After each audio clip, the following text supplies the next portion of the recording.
Good evening students. आज हम यहाँ पर एक एप्लीकेशन राइटिंग करेंगे, ठीक है।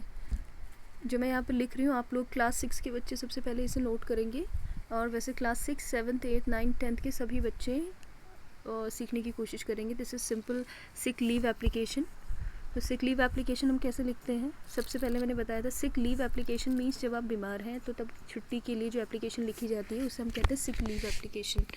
तो सबसे पहले हम ऊपर लिखेंगे द प्रिंसिपल।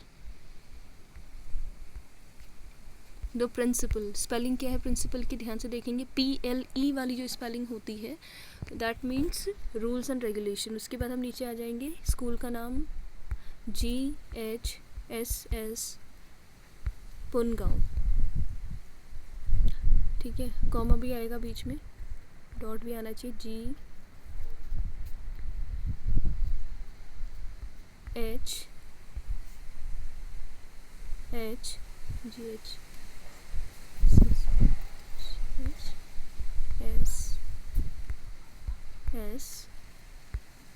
ठीक है, GHSS पुनगांव, ठीक है। Then Gairsain, first letter capital, Gairsain Chamoli. इसके बाद यहाँ पे हम लिखेंगे डेट। ये सिंपल फर्स्ट एप्लीकेशन है, वैसे क्लास 6 के लिए है और सभी को, जिसको नहीं आती वो सभी बच्चे इसे सीख सकते हैं। डेट लिखेंगे 26, ठीक है, मई 2020।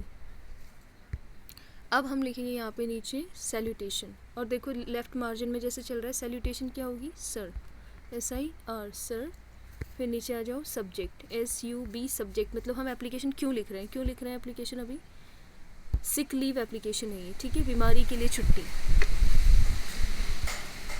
तो यहाँ पे आप एक डैश लगा लो या फिर कॉलन भी लगा सकते हैं, ठीक है।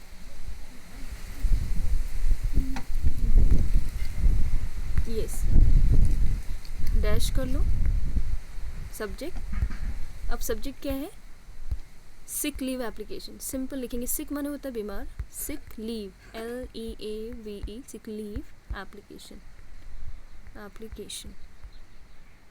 सिक लीव एप्लीकेशन। अब हम कंटेंट शुरू कर देंगे नीचे आके। This is to bring to your kind notice, ठीक है। वो बैक टू वाली एप्लीकेशन नहीं चलेगी, अब वो जो आपकी बुक्स में रहती है उसे कोई यूज़ नहीं करेगा। ये जो मैं बता रही हूँ उसी को सब लिखेंगे। This is to bring to a kind notice that I have been. अब जो वैसे तो बहुत सारी चीज़ें आप लिख सकते हो, पर एक simple just to learn, I have been suffering, SUFFERING, I have been suffering from high fever, FEVER. This is to bring to your kind notice that I have been suffering from high fever since last night, ठीक है।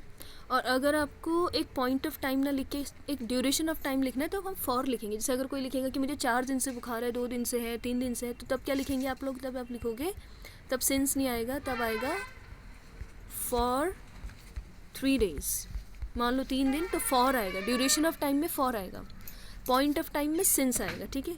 तो हम since he लिख लेते हैं, या for कुछ भी लिखो, सिंस ही लिख लो अभी, SINCE, from high fever since last night. Since Monday, since Tuesday भी लिख सकते हैं, ठीक है। सिंस लास्ट नाइट मतलब कल रात से मुझे बहुत तेज बुखार है, फुल स्टॉप, एक सेंटेंस पूरा हो गया। This is to bring to a kind notice that I have been suffering from high fever since last night. फिर द डॉक्टर, बाकी बच्चों को आती भी होगी। द डॉक्टर हैज़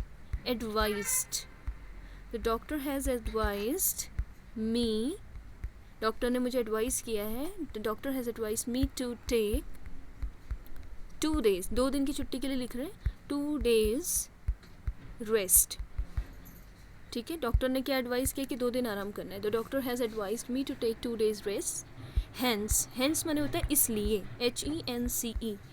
सो भी लिख सकते हो, हैंस भी लिख सकते हो, कॉमा आ जाएगा hence I am unable,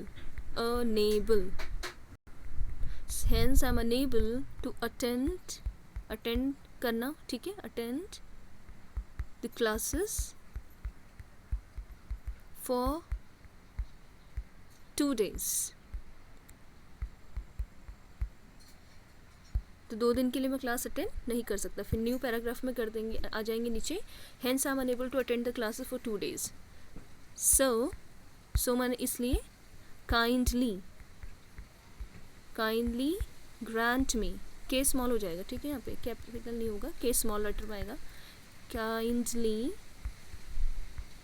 grant me, give me नहीं होती है छुट्टी, हमेशा ग्रांट होती है, ठीक है. जब भी आप लिखे गिव मी हॉलीडेज नहीं होता, ग्रांट मी लीव माने अवकाश. So kindly grant me 2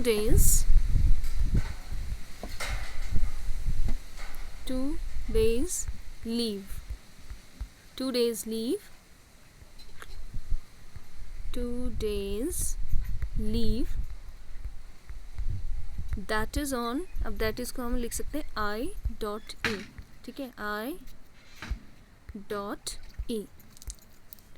Kindly grant me leave me 2 days leave that is on. अब हमने आज 26 दे रहे तो 26 और 27 इसका मतलब है, ठीक है. तो हो जाएगा 26th to 27th of May, ठीक है, 26 to 27th of May. 2 दिन की मुझे छुट्टी देने की कृपा करें, जिसे आप कहोगे, ठीक है. 2 days leave that is on 26 to 27th of May.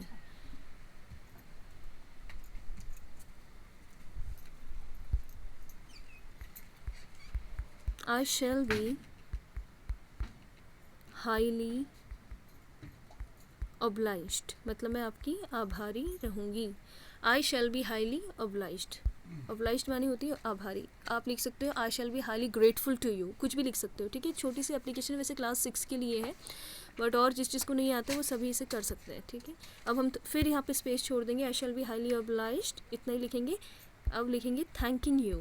thanking, देखो कैसे मार्जिन पे चल रहा है, वैसे ही आपको करना है thanking you. फिर लाइन छोड़ेंगे, यस ऐसे दिखना चाहिए. योर्स ओबीडियंटली, योर्स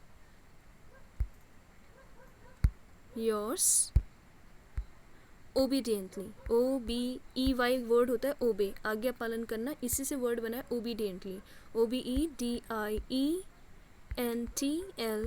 योर्स होगा, देखो योर्स, YOURS एक साथ ही रहेगा, योर्स ओबीडियंटली. अब उस बच्चे को अपना नाम और क्लास, क्योंकि कहीं पे भी ऊपर नेम एंड क्लास मेंशन नहीं है, तो मान लो कोई भी XYZ लिख रही हूँ मैं, यहाँ पे अपना नाम लिखेंगे, आप XYZ कर दिया मैंने, और नीचे क्लास भी लिखनी होगी, अदरवाइज़ कैसे पता चलेगा कि किस बच्चे ने एप्लीकेशन भेजी है. योर्स ओबीडियंटली डैश नाम लिखेंगे XYZ की जगह में, और क्लास में लिख देती हूँ, मान लीजिए 6 के लिए है तो क्लास 6, ठीक है. तो ये आपकी एक सिंपल सिक लीव एप्लीकेशन हमने यहाँ पे कर ली. तो क्लास 6 के बच्चे इसे लिखे भी, और बाकी क्लास के बच्चे जिनको नहीं आती है, क्योंकि ये तो एक बहुत ही कॉमन क्वेश्चन है, सभी जगह आता ही रहता है, सभी बच्चे से सीखेंगे, ठीक है.